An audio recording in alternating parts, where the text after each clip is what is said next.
राधे राधे दोस्तों, स्वागत है आपका हमारे YouTube चैनल राम भक्ति बिहार में। आज हम लोग दर्शन करेंगे मथुरा में भूतेश्वर महादेव का। तो आप भी हमारे साथ चलिए और बाबा भोलेनाथ का दर्शन कीजिए। ये देखिए भोलेनाथ का ये गेट है, भूतेश्वर महादेव का मंदिर का ये एंट्री गेट है। ये देखिए नंदी महाराज हैं, जय नंदी महाराज। हम लोग मंदिर में अंदर प्रवेश किए। दीवालों पे स्तोत्र वगैरह लिखा हुआ है। ये मंदिर का प्रांगण है।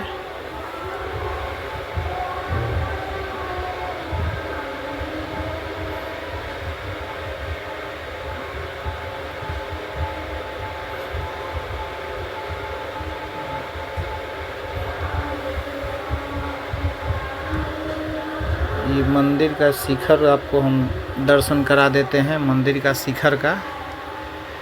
जय भोलेनाथ।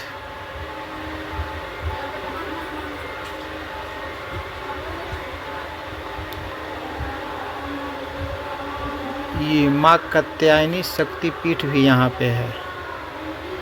भूतेश्वर महादेव के मंदिर के प्रांगण में माँ कात्यायनी का शक्तिपीठ भी है। तो आइए हम लोग चलते हैं और ये ज़मीन के अंदर है माँ कात्यायनी का। तब तक हम लोग दर्शन कर लेते हैं जब तक भूतेश्वर महादेव का मंदिर का साफ सफाई चल रहा है। तब तक हम लोग माँ कात्यायनी का आशीर्वाद ले लेते हैं। जय माँ कात्यायनी। अब संतुष्ट हो जाए तो हाँ, चूड़ामणि गिराता। इनका नाम उमा कात्यायनी शक्तिपीठ है। यहाँ के चूड़ामणि यहाँ पे रानी महारानी जूड़ा बना। जय माँ कात्यायनी। तो माता का आशीर्वाद हम लोगों को मिल गया। अब चलते हैं हम लोग ऊपर, भूतेश्वर महादेव का दर्शन पूजन करेंगे। और आप लोग भी हमारे साथ मानसिक रूप में भूतेश्वर महादेव के दर्शन पूजन में शामिल हो जाइए।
भूतेश्वर महादेव का दर्शन आप लोग किए और आइए जानते हैं महादेव जी के, महाराजा धीराज के बारे में, थोड़ा यहाँ के पुजारी जी से महादेव की महिमा के बारे में और उनके इतिहास के बारे में।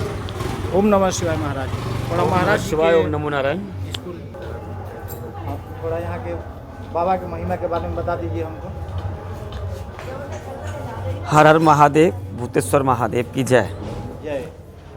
हमारे भारत में 12 ज्योतिर्लिंग हैं, उनकी 12 ही उपलिंग हैं। अच्छा, 12 ज्योतिर्लिंग के 12 ही उपलिंग हैं। तो भूतेश्वर महादेव केदारनाथ की उपलिंग है। इनकी पूजा करने से वही फल प्राप्त होता है जो केदारनाथ जी का है। और भूतेश्वर महादेव जो है इनका शिवपुराण में भी वर्णन है कि जो केदारनाथ के रूप में, जो केदारनाथ की यात्रा नहीं कर सकता है, भूतेश्वर महादेव को कर लो, केदारनाथ जी हो गए।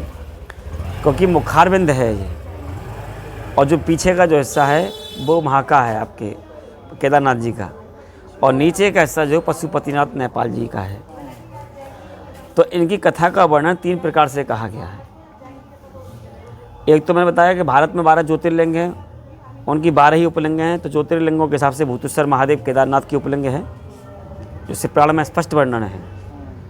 उसके बाद में इनका जो वर्णन है वो त्रेता में पाया जाता है। मधु केटव नाम के 2 राक्षस थे। मधु ने भगवान शिव की तपस्या की, और तपस्या करने से उनसे एक वर मांगा कि भूतों के अधिपति होके आप भूतेश्वर के नाम से जाने जाएं। मधु केटव का वध चंडी ने किया, उनका पुत्र पैदा हुआ लवणासुर। जब तक मेरे महल में रहेगा मेरा वध कोई नहीं कर पाएगा। तो उस समय जो है उस दैत्य ने मथुरा में बड़ा आतंक फैला दिया।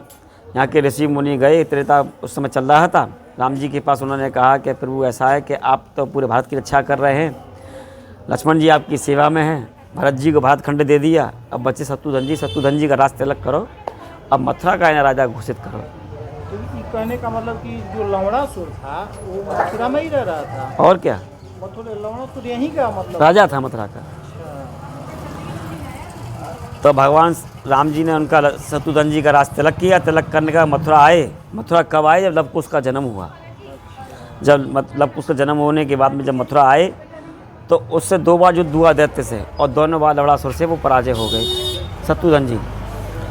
तो जब राम जी के पास वो दोबारा गए हैं लौट कर, तो उन्होंने कहा कि हे प्रभु, वो दैत्य बड़ा शक्तिशाली, उसका वध करना मेरे बस की बात नहीं है। तो वो जब उन्होंने कहा कि माँ आप जाइए, माँ एक शंकर के रूप में भूतेश्वर महादेव विराजमान हैं, उनकी पूजा करो, और पूजा करने के बाद में उनसे अजय वरदान मांगो। भूतेश्वर महादेव से अजय वरदान मांगो, जब उसका वध संभव होगा। भगवान शत्रुघ्न जी यहाँ आए, उन्होंने भूतेश्वर महादेव की पूजा की, और पूजा करने के बाद में अजय वरदान मांगा। भगवान शंकर ने कहा कि मैं अजय वरदान तो दे चुका हूँ, मगर इतना कहना चाहता हूँ कि जब वो महल से बाहर निकलेगा तो वो त्रिशूल को लेकर नहीं आता है, जब उसका आप छुपके से वध कर पाओगे। तो जब वो शिकार करने के लिए दैत्य निकला, शत्रुघ्न जी ने वो छुपके से वो जो है त्रिशूल लिया और उसका जो वध किया उस त्रिशूल से। जब मथुरा में त्रेता के राजा बने कौन? शत्रुघ्न जी। तो इसका इतिहास बहुत पुराना है। अब आ जाइए द्वापर में। ये तो त्रेता की बात है। हाँ, शिवपुराण के अनुसार बताया मैंने, उपलिंग है। त्रेता में बताया लवणासुर का वध करने शत्रुघ्न जी यहाँ राजा बने हैं भूतेश्वर महादेव की पूजा करने के बाद में। अब आ जाइए आप द्वापर में। द्वापर में भगवान श्री कृष्ण ने 7 वर्ष तक की लीलाएं रची। 7 वर्ष तक लीला रची। उसके बाद में कंस को मारा, और कंस को मारने के बाद में वो 11 वर्ष की अवस्था में द्वारका चले गए। द्वारका जाने के बाद में वो 16 वर्ष राज्य की। नंदा यशोदा को एक वचन दिया था कि मैं आपको 4 धाम की यात्रा कराऊंगा। तो भगवान कृष्ण ने कहा चलो माता मैं तुम्हें यात्रा कराता हूँ। तो उनके माता पिताओं ने कहा कि हे केशव, हम जाने वाले 4 हैं, आप ले जाने वाले 1 हो। तो मैं ऐसा करता हूँ कि माँ सारे तीर्थों को मथुरा में बुला लेता हूँ। तो भगवान श्री कृष्ण ने एक यज्ञ रखा। यज्ञ में 33 करोड़ देवी देवताओं को आमंत्रित किया। यहाँ तक भगवान श्री कृष्ण ने गायें चराई थी, उन्होंने अपना स्थान ग्रहण कर लिया। एक उसमें काशी विश्वनाथ नहीं आए, एक गंगा जी नहीं आई। अच्छा, सारे लोग आ गए। हाँ, सारे देवता मथुरा में आ गए, लेकिन गंगा जी और काशी विश्वनाथ नहीं आए। गंगा ने कहा कि अगर यमुना को मैं पार करूं तो मेरी बड़ी बहन का कर्तव्य क्या रहेगा। तो भगवान कृष्ण ने मन की इच्छा से मानसी गंगा को प्रकट कर दिया, जो आज गोवर्धन में विराजमान है। काशी विश्वनाथ ने ये कहा मैं साक्षात्कार भूतेश्वर महादेव विराजमान हैं, तो वहाँ मेरी क्या आवश्यकता है। तो भगवान कृष्ण ने कहा कि प्रभु जन्म मैंने लिया, संहार मैंने किया, तो मेरे आप लोक में आपकी पूजा कैसे संभव हो। कि आप देख लो, जैसे मेरी पूजा आपके क्षेत्र में संभव होगी, तुम्हारी पूजा मेरे क्षेत्र में संभव होगी। तो भगवान श्री कृष्ण ने भूतेश्वर महादेव की पूजा की। पूजा करने के बाद में भगवान भूतेश्वर महादेव को मथुरा का कोतवाल बना दिया। तो भगवान भूतेश्वर महादेव मथुरा के कोतवाल हैं। तो हमारे यहाँ एक संकल्प बोलता है, जम्बू द्वीप भारत खंडे आर्य वृद्धे आगरा मंडले भूतेश्वर क्षेत्राय, भूतेश्वर महादेव ब्रजमंडल के मालिक हैं। अगर जब तक आप इनके दर्शन नहीं कर लोगे आपकी यात्रा सफल नहीं होगी। अच्छा, कोतवाल कौन होते हैं, इसका एक मेन विशेषता है कि इस पृथ्वी पे सबसे पहले देवी आई है। उस पिंडों की रक्षा करने के लिए भगवान शंकर हर जगह काल भैरव के रूप में विराजमान है। ऐसे ही एक माँ का जो नीचे स्थान है, जिसे हम योग पाताल देवी के नाम से जानते हैं, मगर यहाँ माँ कात्यायनी के है, इसका देवी महापुराण में स्पष्ट वर्णन है, नेट पर भी पड़ा हुआ है कि यहाँ माँ के केस को रहे, उस पिंड की रक्षा करने के लिए भूतेश्वर महादेव विराजमान है। इसलिए ये मथुरा के भैरव हैं। नियति ने चयन कर रखा था ये आप भैरव बनेंगे। और आपके जितनी भी पुरियाँ हैं, जितनी भी वो है धर्मस्थल हैं, सबके जो कोतवाल हैं वहाँ भैरव मिलेंगे। मगर मथुरा एक ऐसा स्थान है जिसका कोतवाल स्वयं शंभू मिलेगा, स्वयं शंकर मिलेंगे। बोला भूतेश्वर महादेव की जय। अच्छा, ये जो शिवलिंग के बगल में एक छोटा सा भी शिवलिंग है, भूतेश्वर, आप 12 ज्योतिर्लिंगे पर जाइए, उनकी 12 ही उपलिंगे पर जाइए, उनके साथ कहीं पार्वती नहीं मिलेंगी आपको, क्योंकि ये सब शंभू हैं। शंभू माने स्वयं से प्रकट होता है।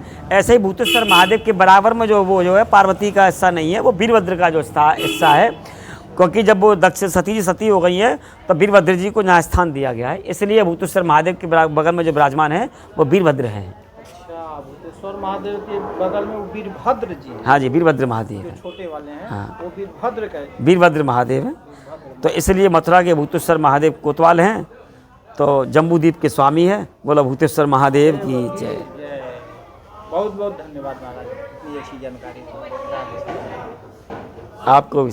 मथुरा में दर्शन, और पुजारी जी ने बहुत अच्छे शब्दों में और अच्छी तरह से यहाँ के महिमा के बारे में जानकारी दी। और मिलते हैं फिर अगले वीडियो में, तब तक के लिए राधे राधे, जय श्री राम।